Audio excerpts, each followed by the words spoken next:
Orange has never exactly been my color. Anyway. Hey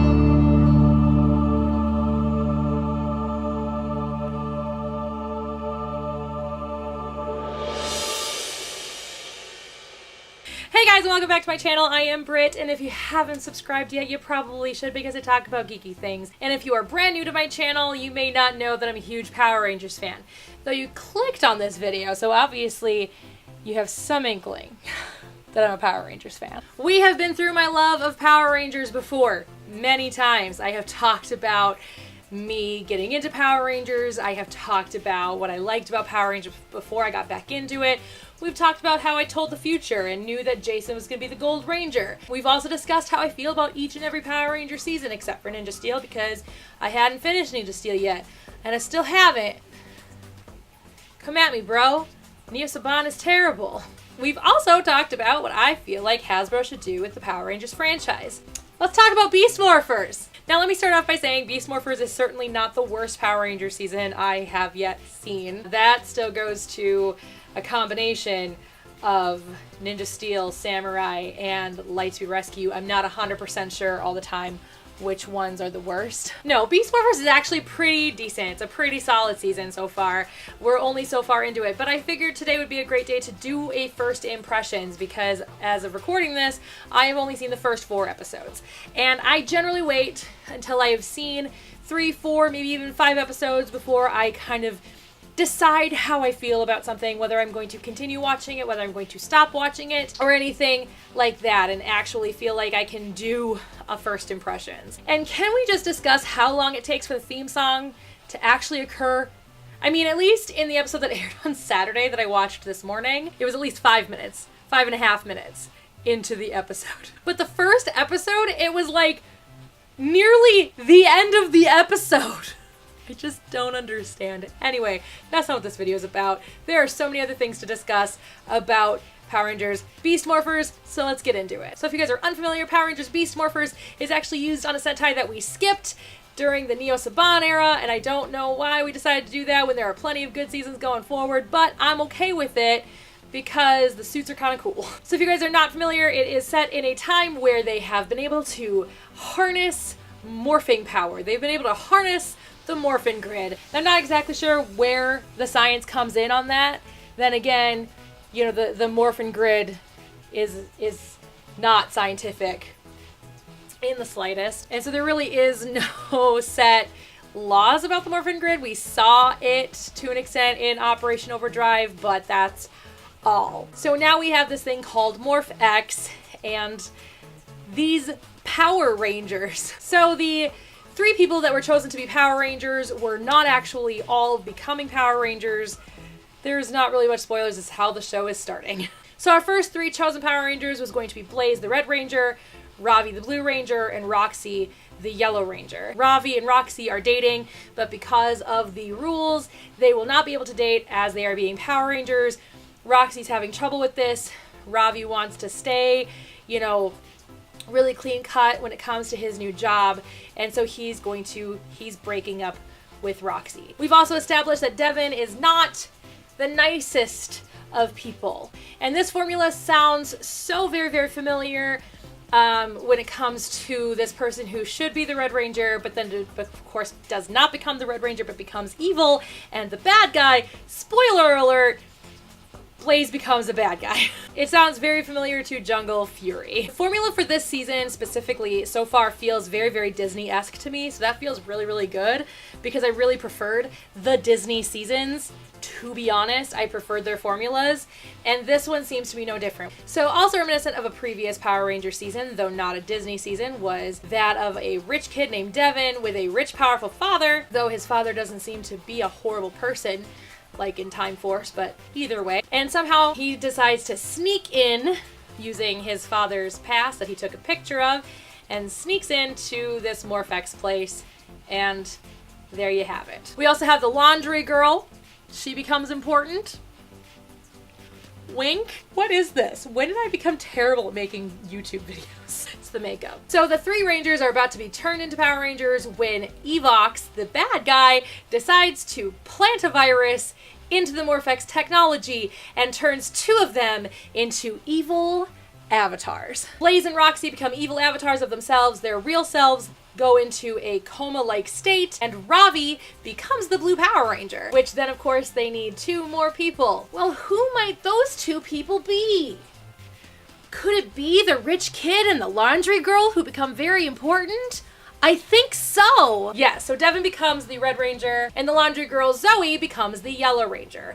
I really do like the camaraderie they have with each other, like the chemistry between the actors, and I think they're all actually pretty decent actors, and the writing is actually not terrible. The writing is actually pretty good for being the kind of era that it's falling into, unfortunately, with Power Rangers, and it's a nice change. The writing does feel really reminiscent of Dino Charge, which makes me feel good because Dino Charge was written well and the acting was good. The only issue that I really am having at this point is 2 other characters that are within Morph X, and their names are Betty and Ben. So Betty and Ben are kind of supposed to be the Bulk and Skull, and this happens quite a bit in Power Rangers seasons. There are a lot of seasons that feel like they need that comic relief with Bulk and Skull, but what everybody needs to understand is you will never have another Bulk and Skull.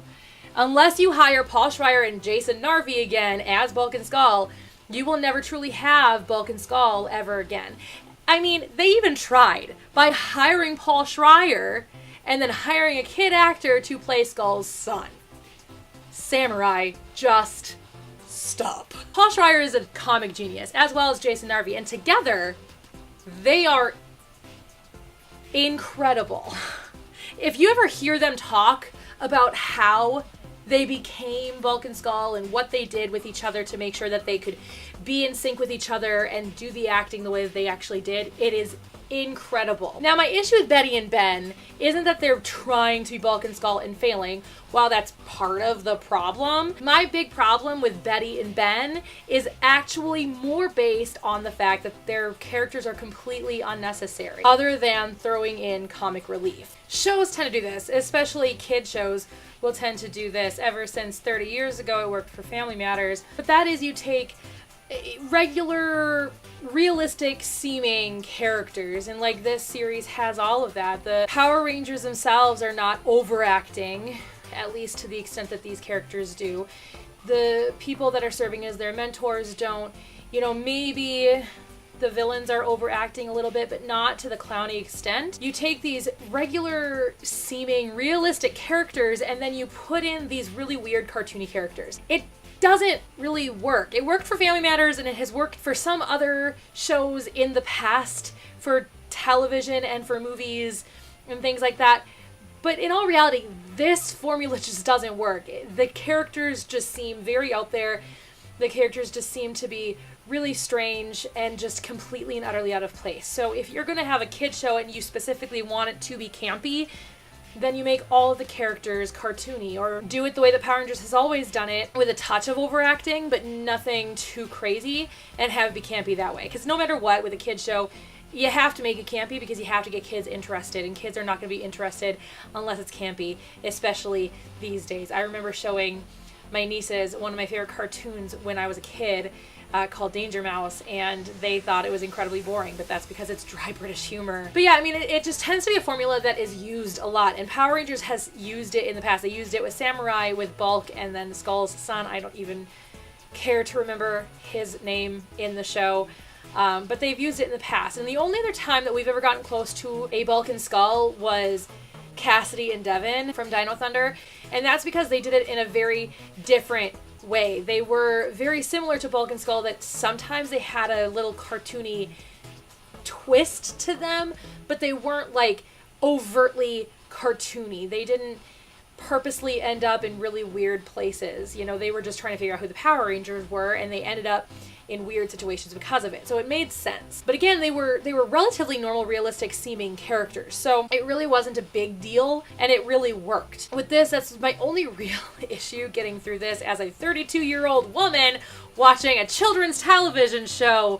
Let's all remind ourselves that it is meant for children and not for adults, especially adults who have studied film criticism. But the formula itself just doesn't work as an adult, but it is important to look at that even as a kid's show, mostly because of the fact that you're going to have kids, but you're also going to have the parents watching the shows with the kids, and maybe that isn't the case anymore, but I know I grew up with my parents watching Power Rangers with me. I grew up with my parents watching Ninja Turtles with me. One of my mother's favorite shows when I was a kid was Rocko's Modern Life. She also really liked Animaniacs. If you're a parent, let me know in the comments below that if you watch television with your children, specifically if you're not super interested. Obviously, if you're a Power Rangers fan and you have children, you're probably watching Power Rangers with your kids.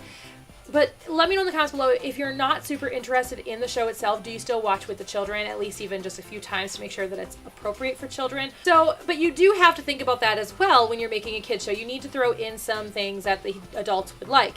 That's why Animaniacs worked so well. That's why Rocko's Modern Life worked so well. And even Power Rangers to an extent. Watching it as an adult, there were things that I missed that were thrown in there for adults. I mean, just the teenagers with attitudes thing itself, when you actually hear how Zordon expresses that mentality, it's actually quite funny as an adult. And I don't think I would have found it that funny as a kid because I didn't know any teenagers when I was a kid, when I was the age that I was when I first saw Day at the Dumpster. So there you go. My sister was getting close. But so you do have to throw some of that in there. And so it is important to think about how the adult will handle it, how the adult will like it, if the adult will like it at all. And that type of formula just doesn't really work for adults. Now, this part of the video, I am going to talk about what I'm thinking will happen going forward.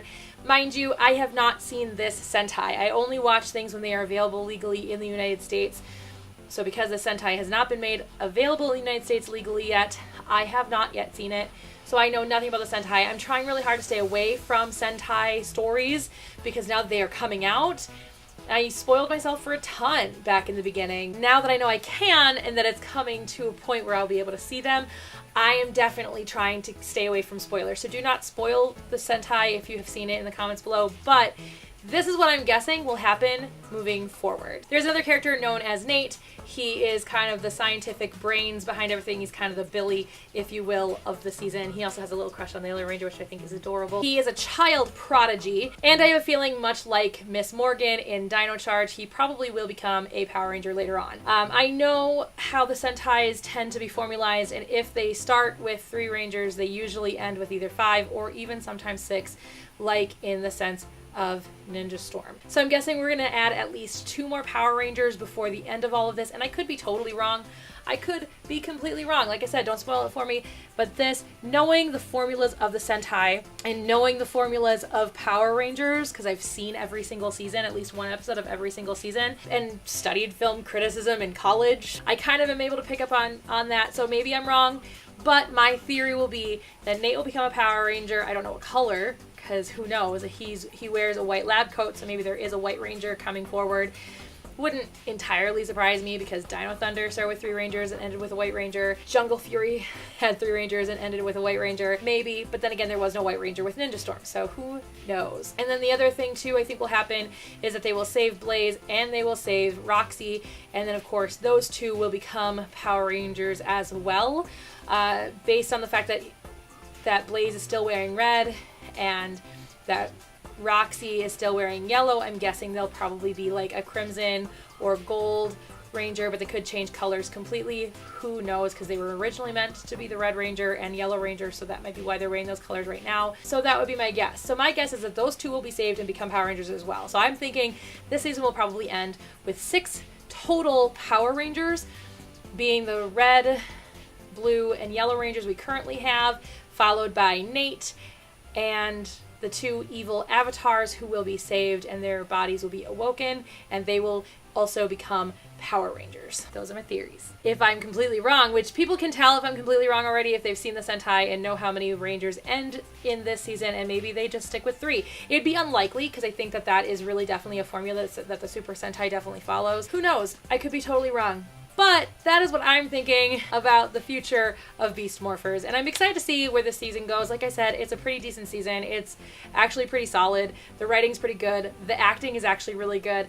It's really reminiscent of Dino Charge in ways. It's really reminiscent of Disney seasons in ways, and it's also really reminiscent of some of my favorite Saban seasons also. I do have some issues with it. Mostly involving just those 2 comic reliefs, which I think was a mistake. God, if I ran Power Rangers, it would look like a very different show. It would actually be more reminiscent of Disney seasons, a lot darker, a lot grimmer. The actors would have darker, deeper storylines, which I would really love to see happen in the future, as we talked about already. It was great to see Kelson in another role. He's kind of the John Ratzenberger of Power Rangers, or what John Ratzenberger is to Pixar. He is now, since it moved to New Zealand, to the Power Rangers franchise, and it's always good to hear that wonderful voice. You know, sometimes he's voiceover, sometimes he's not, and sometimes they put him in huge amounts of prosthetics. But it's always good to hear Kelson's voice, and I'm very happy that he has yet another role. I don't care what happens in the future. Please, Power Rangers, just keep giving Kelson roles in Power Rangers, because I think he does such a great job, and I would love to meet him one day and just tell him how much of a fan I am of him, specifically Phineas, because Phineas is still my favorite character he's ever played. But I digress. Mystic Force is just so good, guys. Let me know what you guys think of Beast Morphers down in the comments below. What do you guys think of my predictions? Again, without spoiling anything, please do not spoil anything about the Sentai.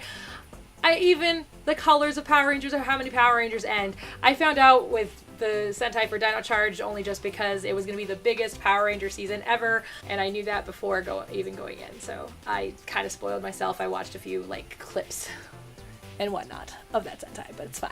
It's fine. Anyway, let me know in the comments below what you guys think of Beast Morphers, and if you guys haven't subscribed yet, like I said, you probably should, because I talk about geeky things like this all the time. Stay tuned. Some pretty fun and exciting news is coming about a new project that I'm working on, top secret project that I'm working on, and I'm very excited to share that with you guys eventually. Get hyped, you guys. Get hyped. If you guys want to be the first to know that I am uploading a new video, hit that bell, because I don't say that often enough, and then you guys get notified that I upload a new video, and I try to premiere it so you guys know when big ones are coming. But yeah, that's it. I'm terrible at these outros. I'm actually really terrible at making YouTube videos. Why are you subscribed to me? I'll see you guys all next week. Bye. This is what my videos would look like if I used just natural light. Well, I do have a lamp on over there. Hooray for lights. Lights make everybody happy. So if I actually whisper like I'm doing an ASMR video, how does that sound? Do you like it?